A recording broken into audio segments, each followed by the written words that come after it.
أعوذ بالله من الشيطان الرجيم.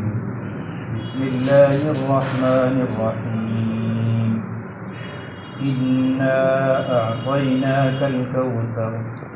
فصل لربك وانحر إن شانئك هو الأبتر.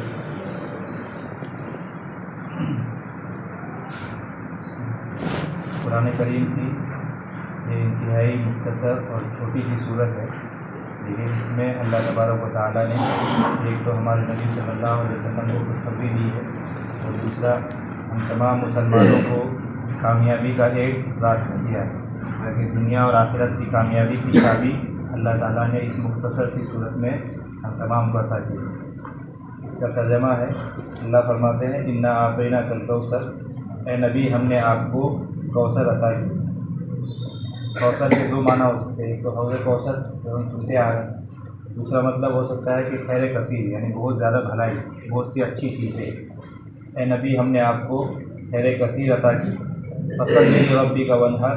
لہذا آپ اپنے رب کے لیے نماز پڑھیے اور قربانی دیجیے۔ ان شانئک هو الابتر، بے شک آپ کا دشمن ہی دم کٹا ہوا ہے۔ اس سورہ مبارکہ میں اللہ تعالیٰ نے نبی صلی اللہ علیہ وسلم کو ایک بشارت دی ہے کہ کل قیامت کے دن اللہ تعالیٰ آپ کو کوثر دیں گے، مطلب سے حوض کوثر۔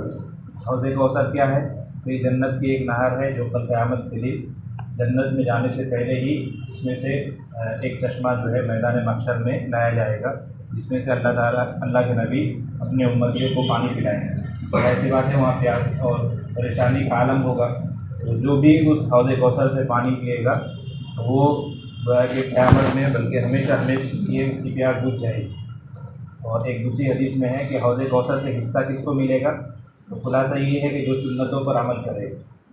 دنیا میں نبی صلی اللہ علیہ وسلم کے بتلائے ہوئے طریقے کے مطابق چلے گا، اللہ کے نبی اسی کو حوض کوثر سے پانی پلائیں گے۔ حدیث میں یہاں تک ہے کہ وہاں جب لوگ لائن میں لگیں گے تو فرشتے کچھ لوگوں کو لائن سے باہر کر دیں گے کہ بھائی جاؤ، تمہارا یہاں کوئی کام نہیں، تمہیں یہاں سے کچھ نہیں ملے گا۔ تو دنیا میں بھی ہوتا ہے، کوئی چیز تقسیم ہو رہی ہو اور اعلان ہو کہ بھائی فلاں آدمی کو ہی ملے گا، مثلاً مسجد بلال میں جو لوگ نماز پڑھتے ہیں انہیں کو ملے گا، دوسری جگہ کے لوگ آ جائیں گے تو ان کو لائن سے نکال دیا جاتا ہے، تو فرشتے لوگوں کو ہٹائیں گے وہاں سے، بھاگو تمہارا یہاں کوئی کام نہیں، تمہیں نہیں ملے گا۔ اللہ کے نبی فرمائیں گے کہ بھائی یہ تو میری ہی امتی ہے، مجھ پر ہی ایمان رکھنے والے ہیں، ان کو بھی آنے دو، انہیں بھی پینے دو، انہیں بھی ضرورت ہے۔ تو فرشتے کہیں گے کہ اللہ کے نبی آپ کو نہیں معلوم یہ لوگ آپ کے جانے کے بعد جو ہے آپ کے دین میں تبدیلی کر دی، یعنی یہ سنت کو چھوڑ کر بدعت کی طرف چلے گئے۔ پتہ یہ چلا کہ حوض کوثر میں سے حصہ اسی کو ملے گا جو سنت کے مطابق زندگی دی۔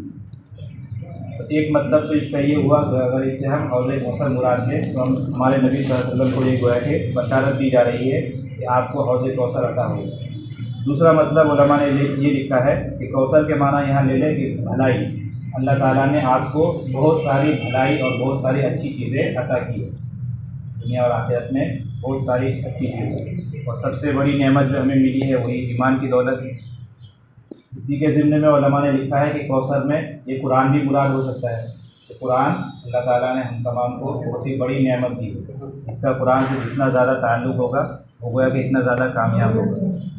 تو اللہ فرماتے ہیں کہ جب آپ کو اتنی بڑی نعمت ملی ہے جس کے شکرانے کے لیے آپ کو دو کام کرنا ہے، فصل لربک وانحر، لہٰذا آپ اپنے رب کے لیے نماز پڑھیے اور قربانی دیجیے۔ اللہ تعالیٰ نے گویا کہ انسانوں کو کامیابی کے لیے دو کاموں کے کرنے کا حکم دیا ہے، یعنی اگر ہم کامیاب ہونا چاہتے ہیں تو اس چھوٹے سے ٹکڑے پر اگر ہم عمل کر لیتے ہیں، فصل لربک وانحر، یعنی آدھا لائن بھی نہیں ہے، اس پر بھی اگر ہم عمل کر لیتے ہیں تو انشاءاللہ ہماری زندگی کامیاب ہے۔ پہلا کام ہے کہ ہمیں نماز پڑھنی ہے، اور نماز چونکہ دین کا اہم ستون ہے اس لیے یہاں نماز کا ذکر کیا ہے، ورنہ اس کے ضمن میں اللہ تعالیٰ نے جتنے احکامات دیے ہیں، جتنے فرائض ہیں، جتنے واجبات ہیں، ہر ایک پر عمل کرنا مراد ہے۔ گویا کہ اگر ہم فرائض پر عمل کریں گے، واجبات پر عمل کریں گے، سنن اور نوافل پر عمل کریں گے، اور نمازوں کی خاص طور پر پابندی کریں گے تو انشاءاللہ ہم دنیا میں بھی کامیاب ہیں اور آخرت میں بھی کامیاب ہیں۔ دوسرا کام کرنا ہے وانحر، قربانی دینی ہے۔ قربانی ہم تمام کو معلوم ہے، جانور کو ذبح کرنا، یہ تو ہے ہی۔ اس کے ضمن میں مفسرین نے لکھا ہے یہاں وانحر سے مراد کہ اپنے آپ کو قربان کرنا، یعنی اپنی مرضی کو ختم کر کے اللہ تعالیٰ کی مرضی کے مطابق زندگی گزارنا۔ جبکہ سب سے پہلے اپنے نفس پر چھڑا پھیرنا ہے، نفس کے خلاف شریعت کا کوئی بھی حکم آ جائے اس پر عمل کرنا ہے۔ اسی طرح قربانی میں زکوٰۃ دینا بھی ہے، اس نے اس کے ذمے میں زکوٰۃ دینے کو بھی لکھا ہے۔ پتہ یہ چلا کہ اگر ہم نماز پڑھتے ہیں، زکوٰۃ دیتے ہیں، قربانی کرتے ہیں اور نفس کے خلاف کوئی حکم آ جائے تو اپنے نفس کو مار کر اللہ کے حکم پر عمل کرتے ہیں تو انشاءاللہ ہم دنیا میں بھی کامیاب ہیں اور آخرت میں بھی کامیاب ہیں۔ اسی کے ذمے میں ایک نقطہ یہ بھی ہے کہ اللہ نے یہاں قربانی کا حکم دیا، لہذا اگر مسلمان بحیثیت قوم، بحیثیت امہ اگر دنیا میں پھر سے سربلند ہونا چاہتی ہے، پھر سے ہماری جو پرانی عزت ہے، پرانا ساتھ ہے، پرانا اسٹیٹس ہے، اگر ہم چاہتے ہیں کہ ہماری وہی ویلیو، وہی ہمارا پاور رہے تو ہمیں گویا کہ ونہر یعنی قربانی دینی پڑے گی۔ کیسی قربانی؟ تو اپنا ذاتی فائدہ جو ہے اس کو پیچھے رکھ کر امت اور قوم کے فائدے کو، قوم کے مفاد کو مقدم رکھنا ہوگا۔ یعنی ہم کوئی بھی کام دنیا میں کریں تو اپنا ذاتی نفع کہ مجھے پیسہ مل جائے، مجھے شہرت مل جائے، اپنے ذاتی نفع ختم کر کے میری امت اور میری قوم اور ہم لوگ ہم تمام مسلمان آگے بڑھے، اس کی فکر کرنی ہوگی۔ تو کہ ذاتی مفاد کو قربان کر کے امت کے مفاد کو مقدم کرنا ہوگا۔ اگر ہم اس پر عمل کریں گے تو اللہ تعالیٰ ہمیں ہمارا جو پرانا ساکھ ہے، پرانی ہماری شہرت ہے، عزت ہے، اللہ پھر سے ہمیں لوٹا دے گی۔ آج دنیا میں یہی ہو رہا ہے کہ ہر آدمی چاہتا ہے کہ میرا بینک بیلنس فل ہو جائے، چاہے میرا بھائی بھوکا مرے۔ آج یہی ہو رہا ہے کہ ہم اپنے ذاتی مفاد میں گر رہے ہیں۔ جب تک ہم اس سے باہر نہیں نکلیں گے اور لوگوں کا نہیں سوچیں گے، امت کا نہیں سوچیں گے تو ہمارا بھلا نہیں ہو سکتا۔ آخر میں اللہ تعالیٰ فرماتے ہیں ان شانئک هو الابتر، یہ گویا کہ ہمارے نبی کو تسلی ہے۔ اس کا ترجمہ ہے ان شانئک هو الابتر، اے نبی بے شک آپ کا دشمن ہی دم کٹا ہوا ہے۔ اصل میں اس آیت کا ایک خاص شان نزول ہے، اس کا ایک خاص بیک گراؤنڈ ہے، ایک پس منظر ہے۔ وہ یہ ہے کہ ہمارے نبی صلی اللہ علیہ وسلم کے صاحبزادے کا انتقال ہو گیا، اپنے بیٹے کا انتقال ہو گیا تو لوگ جو تھے، جو آپ کے دشمن تھے، وہ جملہ کسنے لگے کہ دیکھو محمد کا تو اب کوئی بیٹا رہا ہی نہیں، لہذا اس کی گویا کہ نسل آگے نہیں بڑھے گی، اس کا جو پیغام ہے، اس کا میسیج ہے یہیں تک ختم ہو جائے گا۔ لیکن دنیا کا ضابطہ یہ ہے، باپ اگر کوئی کاروبار لے کر آگے بڑھتا ہے تو باپ کے انتقال کے بعد اس کا بیٹا لے کر چلتا ہے، بیٹا نہ ہو تو وہ کاروبار وہیں ختم ہو جائے گا۔ مثلاً ایک آدمی ہے، بہت بڑا سامراج تیار کر لیا ہے اور بہت ساری ان کی فیکٹریاں ہیں، بہت ساری چیزیں ہیں، اگر اس کا بیٹا نہیں ہے، وارث نہیں ہے آگے تو کام آگے نہیں بڑھ پائے گا، وہیں ختم ہو جائے گا یا دوسرے لوگوں کے ہاتھ میں چلا جائے گا۔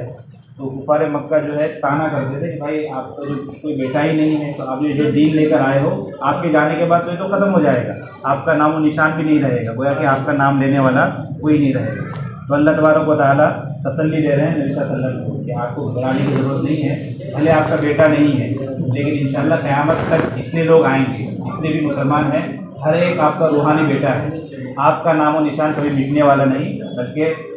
رہتی دنیا تک، بلکہ قیامت تک، جنت تک آپ کا نام و نشان باقی رہے گا، آپ کے نام لینے والے ہمیشہ رہیں گے۔ البتہ جو لوگ آپ کی مخالفت کرتے ہیں، ان شانئک هو الابتر، جو آپ کا دشمن ہے وہی دم کٹا ہوا ہے، یعنی اسی کا نام و نشان مٹنے والا ہے۔ لہٰذا آپ غور کیجئے، اس وقت مکہ میں جتنے کفار تھے ان کا نام لینے والا آج دنیا میں کوئی نہیں ہے، نہ ان کی اولاد ہے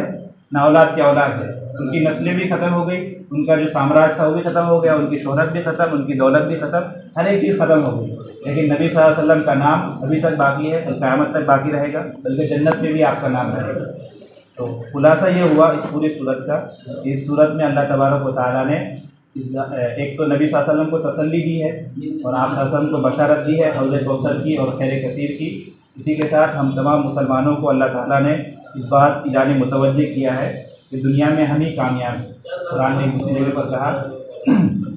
کہ تم ہی لوگ سربلند رہو گے، تم ہی کامیاب رہو گے، ان کنتم مؤمنین، اگر تم سچے پکے مومن رہے۔ یعنی اگر ہم فصلی لربک وانحر اس آیت پر عمل کرتے رہے، نمازیں پڑھتے رہے، دینی کام کرتے رہے، واجبات پر عمل کرتے رہے اور اپنی ذاتی مفاد کو پیچھے رکھ کر امت اور قوم کی مفاد کو آگے رکھتے رہے تو انشاءاللہ ہمارا جو پرانا اسٹیٹس ہے، ہمارا پرانا جو وقار ہے وہ ہمیں پھر سے ملے گا، ہم دنیا میں بھی کامیاب رہیں گے، آخرت میں بھی کامیاب رہیں گے۔ اللہ تبارک و تعالیٰ ہمیں دونوں جہاں میں کامیابی عطا فرمائے اور حوض کوثر سے ہم تمام کو پانی پینا نصیب فرمائے، نبی صلی اللہ علیہ وسلم کی معیت نصیب فرمائے، کئی سنی باتوں پر عمل کرنے کی توفیق نصیب فرمائے۔